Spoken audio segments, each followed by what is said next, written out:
Hi everybody, tasting day again here at Fast Homebrew. What are we, number 30 something? 3 X's and a 9. Number 31, tasting day. This is just a regular tasting day, going through all the things and starting with this golden stout. And as you can see from the foam coming out the top, it's a bit overcarbonated, and Max is trying his best to help me break my nice stout glass there. So this is the golden stout. This was a bit of an experiment, and this tastes awful. Somebody in the comments said, tell us again about the over roasted malts or the over toasted oats, and he was 100% right. I really badly toasted the oats way too much, and it's like beyond porridge. It even, what am I giving it? It actually got better over time, and by the end you couldn't notice it so much, but 2 thumbs down and back away from that one.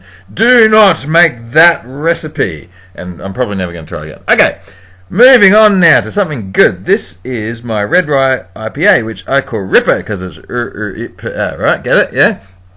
And it is a little beauty, and if you have a look at the colour there, it is gorgeously red when I shine my light through it, and also if you just look at it. And the aroma is, it's okay. Could be more for an IPA, I guess. I'm going to enter this one in the brewing competition this year, so it'll be interesting to see if the judges have comments about the aroma. The rye is sort of, it's there. If someone tells you, you might know that it's there, but it does this little subtle thing in the background. Here I am admiring the colour again. This must be after pouring this. But overall, I love this. First time I made Redry IPA, I was like, why hasn't this been in my life? So there's a big batch. Very good. Ripper is a little beauty. Number 3. And I forget what this one is. Where's my notes? Maybe... Oh, no, this is the Master of the Brewniverse one that I got in the Recipe of the Month pack from Coopers. So this is a supposedly slightly hazy IPA with a bit of oats and honey in it. It's called Fruit of the Woods. The guy's name was Chris Woods. So very clever there.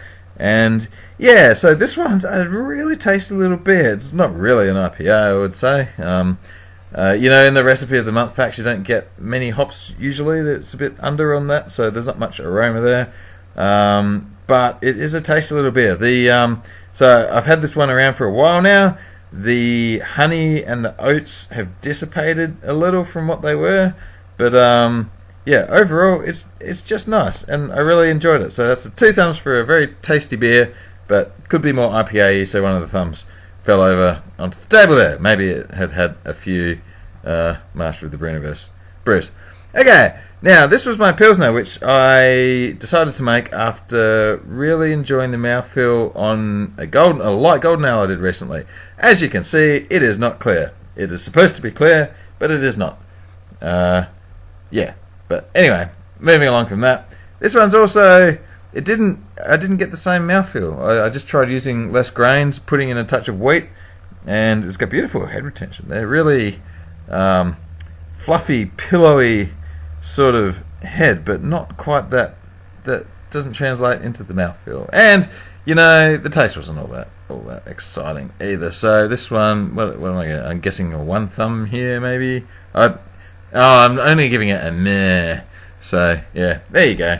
I don't know. Maybe I'll give up on pilsners. All right, finally, this is Mrs Fast Homebrew's American Lager, and this one's a bit of a surprise.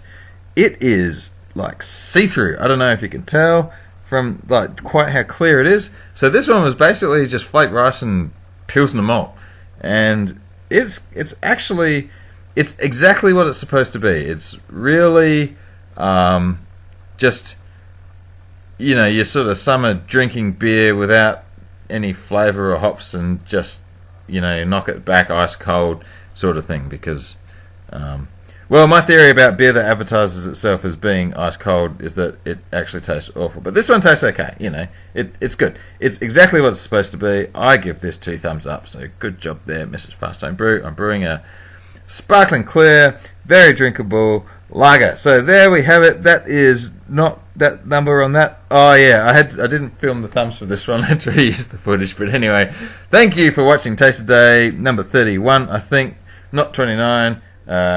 And that's about it. Bye.